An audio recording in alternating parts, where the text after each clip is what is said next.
Well, it's Christmas morning, and I feel like giving you all a gift. And my gift this morning is a trip to the ballpark, specifically the National League Championship Series.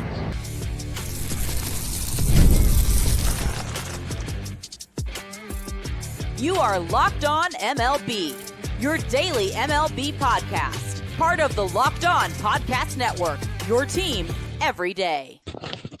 This episode of Locked On MLB is brought to you by Game Time. Download the Game Time app and create an account and use code Locked On MLB for $20 off your first purchase. Merry Christmas, baseball fans, and welcome to Locked On MLB, part of the Locked On Podcast Network, where it's your team every day. This is the daily podcast. We talk about all of Major League Baseball. I'm your host, Paul Francis Sullivan. Please call me Sully. Follow us at Locked On MLB Pods on Twitter, or whatever they're calling it these days, and on Instagram. I'm your pal Sully. I'm at Sully Baseball Podcast on Instagram. But the best way to get a hold of us is right here on the YouTube page. Leave a comment, and I do my best to answer them as best as I can. Well, as you can probably see behind me, I am recording this a little bit in advance. This is just before Game 4 of the 2025 National League Championship Series. The Dodgers have a commanding 3-0 lead on the Milwaukee Brewers. And as I'm recording this, the Seattle Mariners are ahead of the Toronto Blue Jays 1-0 in their game. Here's the funny thing. This is all nostalgic for you. You know if the Dodgers clinched today. You know if the Brewers had the second greatest comeback in the history of baseball that involved Dave Roberts. You know which two of the really talented and hungry American League teams wound up making it to the World Series. You know what happened in that World Series. You know who the big heroes were, who the big GOAT was, all of that. And I don't. So you, my viewers of the future, have a little bit of an advantage on me. But in a way, I have an advantage on you. And that advantage is I get to experience those. They're all ahead of it for me. And for you, it's all nostalgia. But you know what? I've made this point, and I've had it's kind of been a tradition here at Locked On MLB to have my Christmas show be at the ballpark. And it's not by accident. I happen to love Christmas time, and some of you probably don't celebrate Christmas. I'm not much of a religious person, but I like the traditions of Christmas. But one thing that I always kind of bums me out a little bit during the Christmas break from school and time off I have is that there's no baseball to watch. There are no ball games to go to, and I'm sorry, the flurry of college bowl games and football games between Psychotic State and the University of Broken Dreams playing in the Mazda Toilet Bowl doesn't really quench my thirst. People have been knowing that I've been doing this podcast, both in this form and in the old Sully Baseball show, I've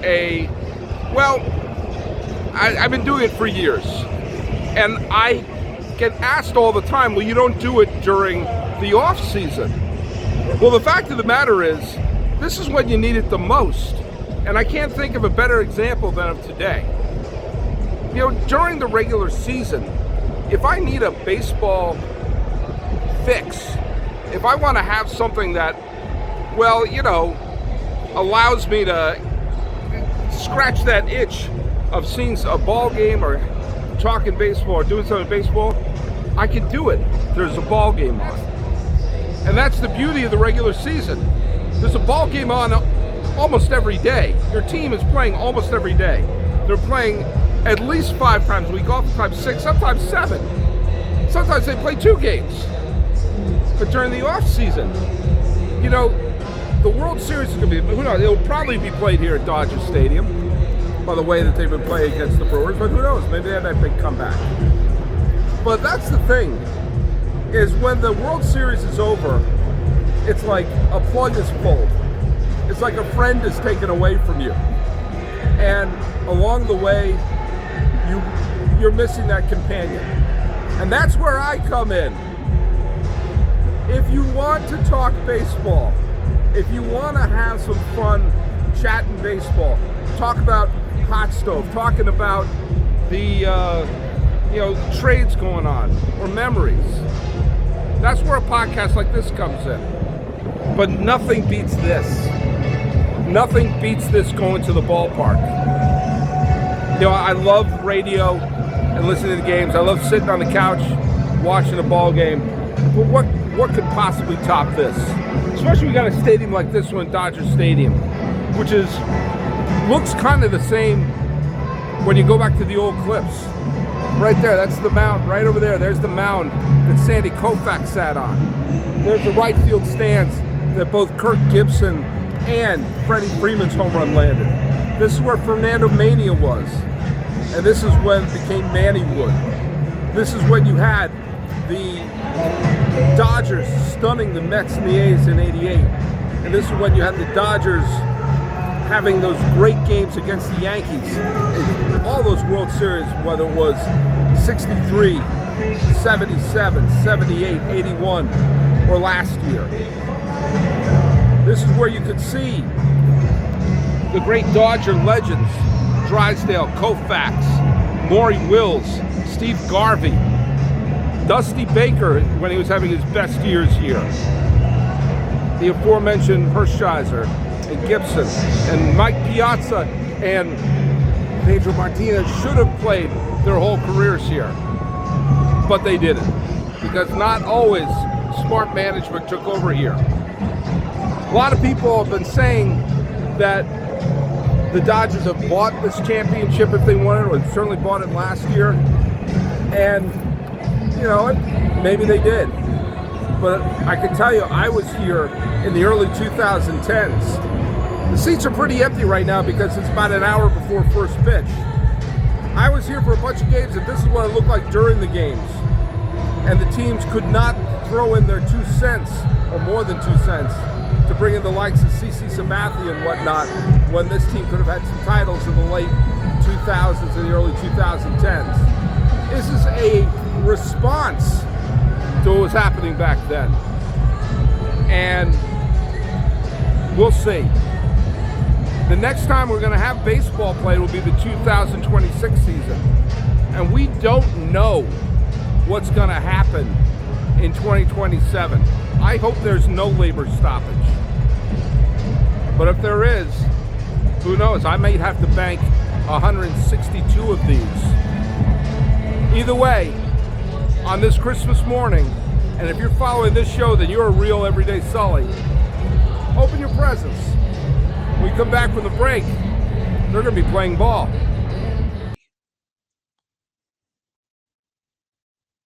Hey, I hope you're enjoying this episode of me at the National League Championship Series. Well, how did I get those tickets? Let me tell you, I use Game Time. Now, getting tickets can be a hassle. You got long lines, you got luggage, you got price changing right at the checkout. Game Time is such a game changer.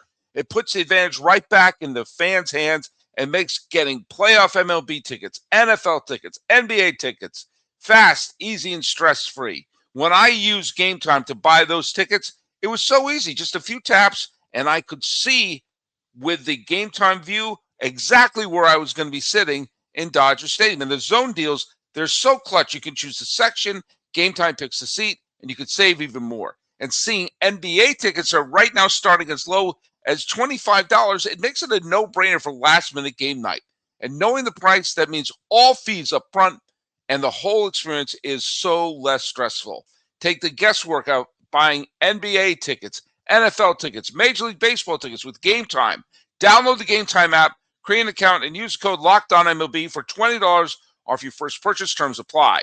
Again, that's code LOCKEDONMLB for $20 off. Download the Game Time app today. Thank you for making Locked On MLB your first listen of the day, and thank you for making Locked On the #1 sports podcasting network. If you haven't already, go check out the new Everydayer Club. You can listen to ad-free audio feed for Locked On MLB. It's compatible with Apple Podcasts, Spotify, and every other major podcasting app. So what you need to do is join us and check out on LockedOnMLB.supercast.com. Okay, let's get back to the National League Championship Series.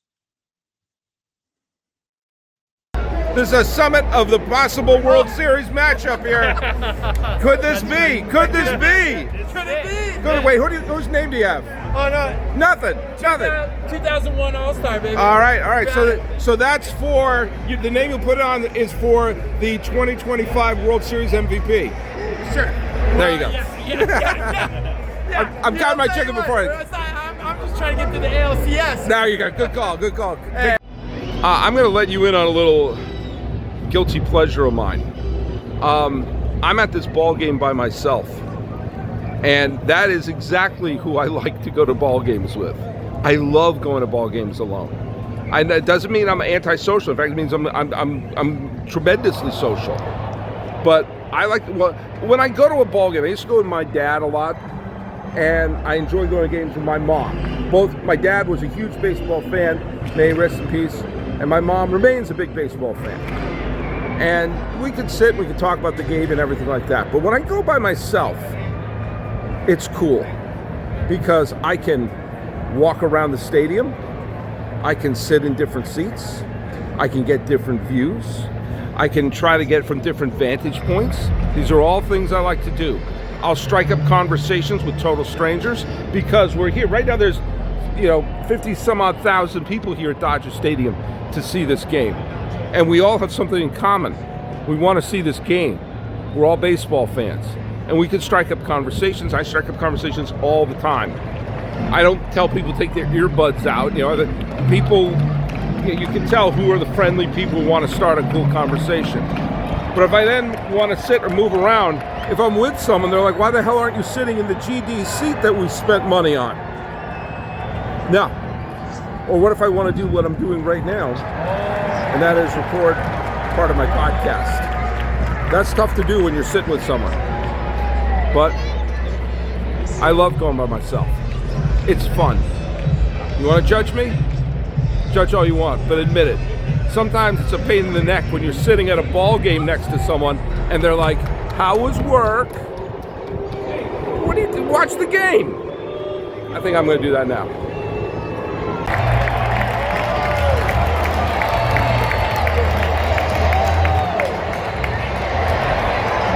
The Brewers just ran themselves into a double play where the left fielder made a nice catch and they threw the runner out at first. If you're down 3 games to none, the key is to not do something stupid. The Brewers just did something stupid. Hey, what do you say? Should I move over there? I think I should move over there. The first time I ever came to Dodger Stadium was in 1991, and we were visiting my brother. I was at NYU at the time, but my brother was at Southern Cal, and I was visiting him. And I knew I wanted to go to a game in Dodger Stadium. And I had the choice of a couple of dates that we could have gone. We could have gone to it was basically between Saturday and Sunday. And I made the decision that I wanted to go on Saturday night. I wanted to go to a night game here at Dodger Stadium.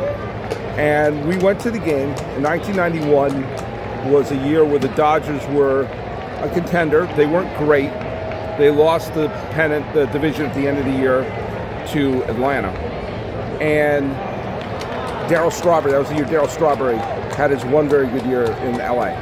Anyway, so we went to the game on that Saturday, and Bobby Ojeda, for some reason a lot of members of the 86 Mets ended up with the Dodgers at one point or another.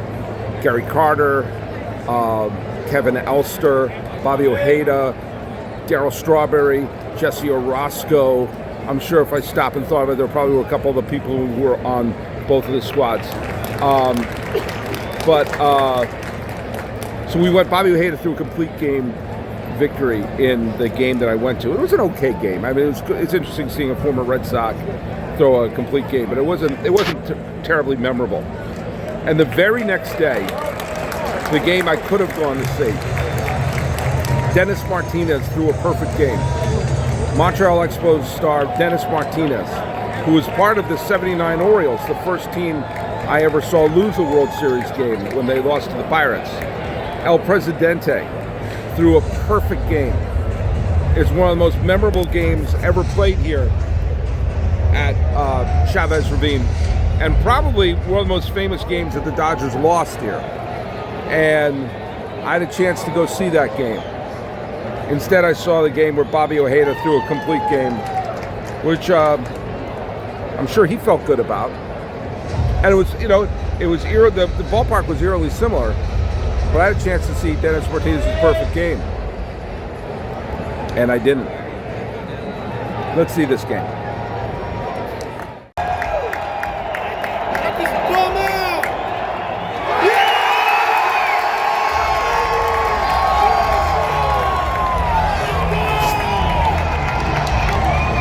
Shohei Ohtani led up his first hit, but he has struck out 6 batters in 4 innings.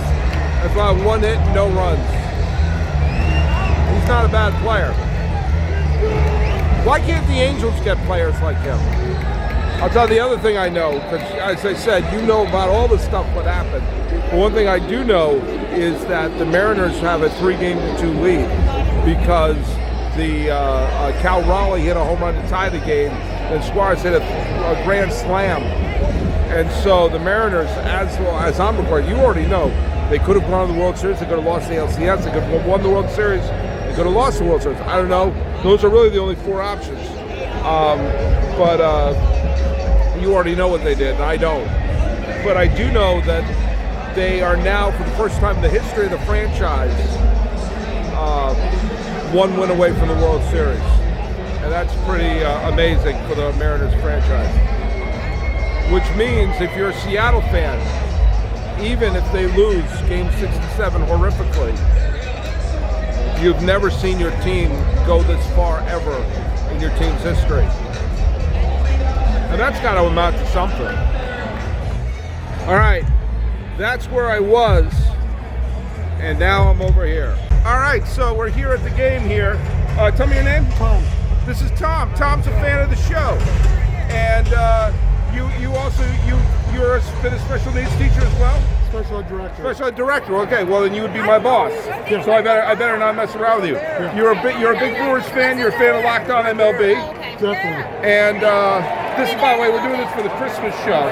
See what it is on Christmas morning. It's my Christmas gift for everyone to take out to the ball game. Right now, Shohei Ohtani. You're gonna take a picture with him?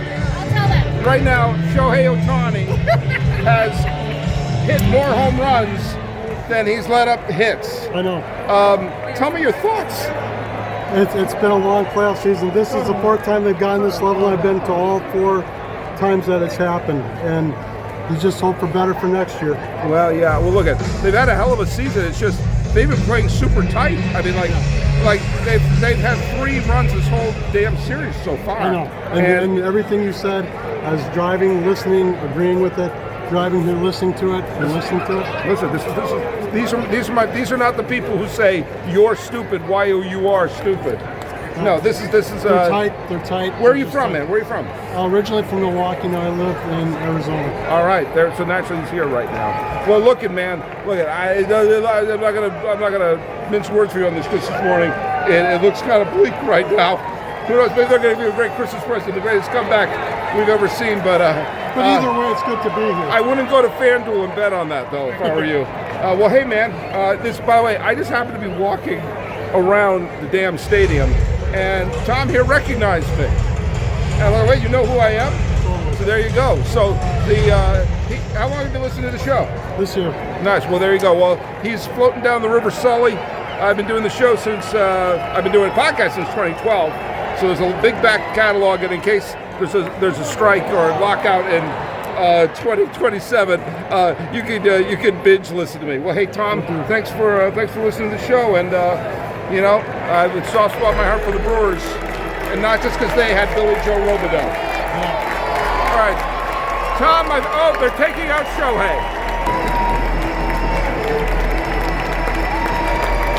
And not a moment too soon for Tom.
greatest playoff performance in the history of baseball. It has to be in the conversation. I don't believe it. I don't believe it. To quote Jack Buck, I don't believe what I just saw. 6 shutout innings of 2 hit balls, 9 strikeouts, 3 homers.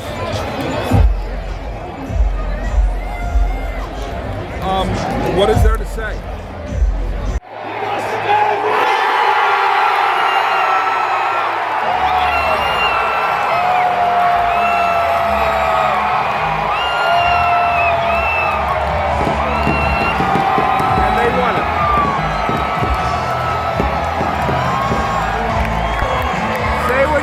This team, they accomplished what they set out to do, and I just witnessed an amazing force for Shohei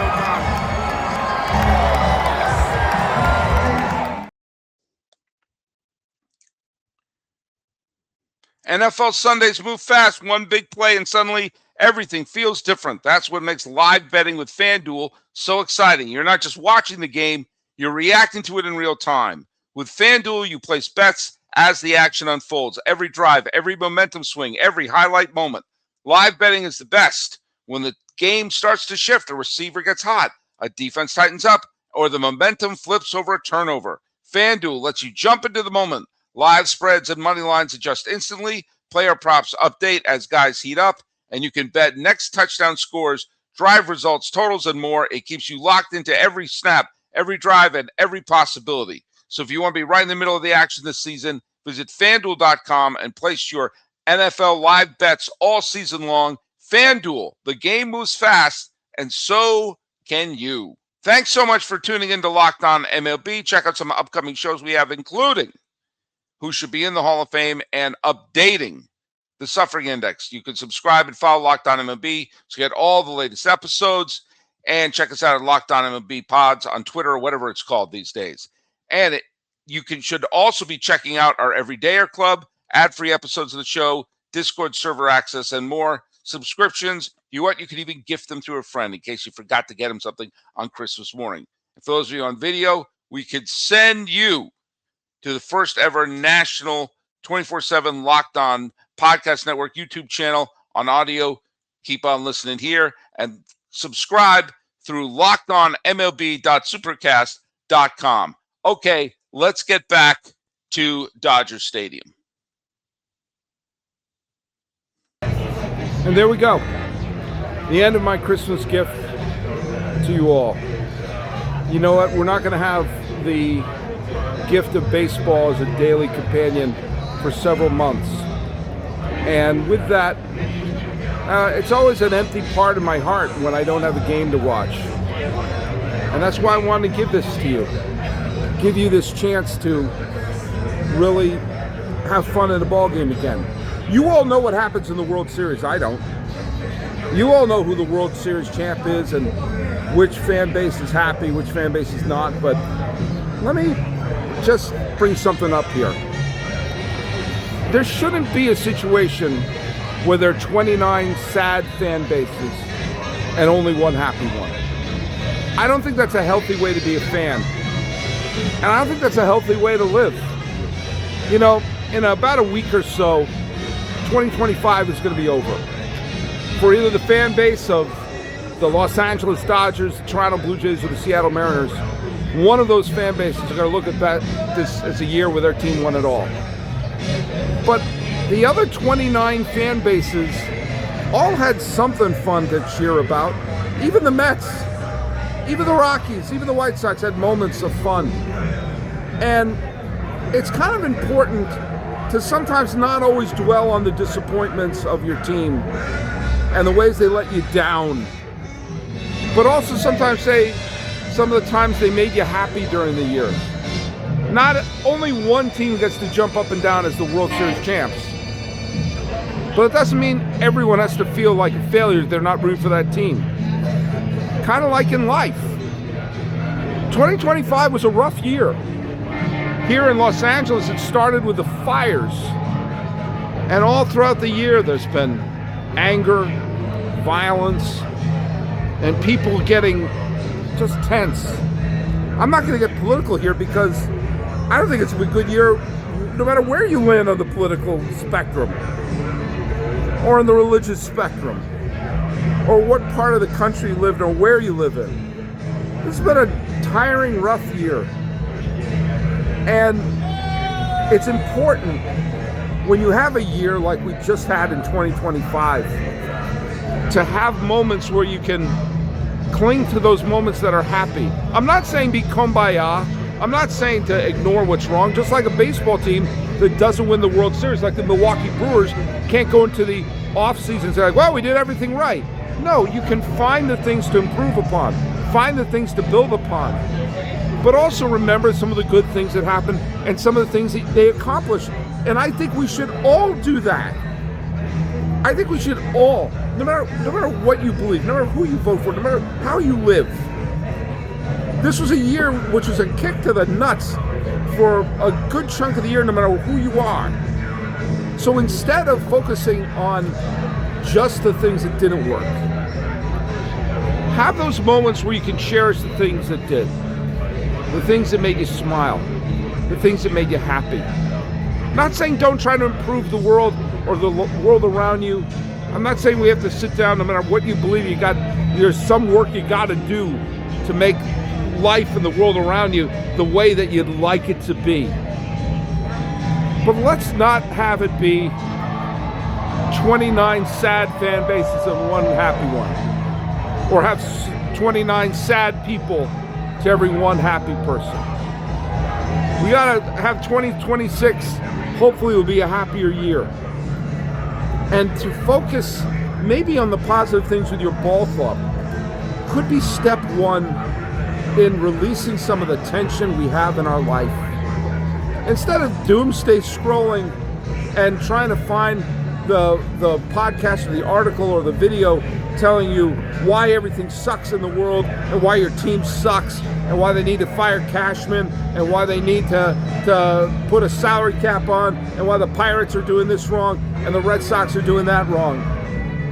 Find that game where Paul Skeens struck out those batters, or when, Romy Gonzalez got that big hit. And find that moment during the year as you're reflecting back on 2025, that one day you felt happy about something, or that one day someone made you feel good about you.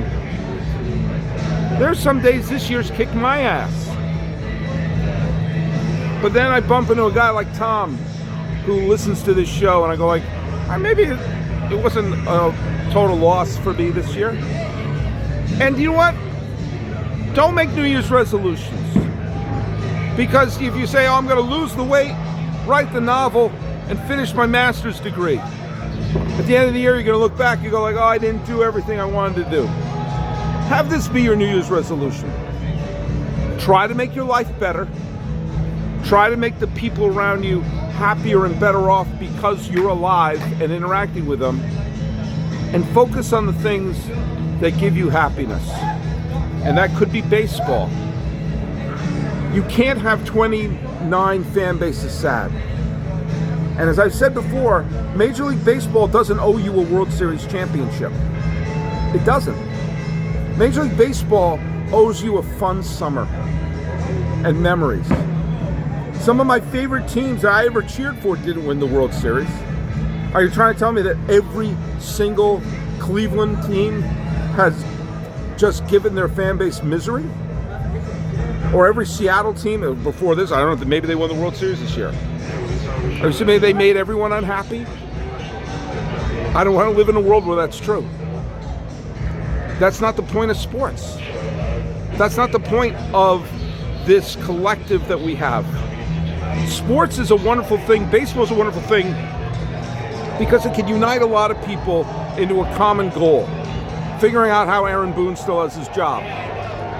But also that common goal of having fun for a summer and memorizing the same names. And sometimes those names on the bad teams are the ones you cling to. I talked to some fans here. I don't know who they voted for. I don't know what God they believe in or if they even do believe in a God.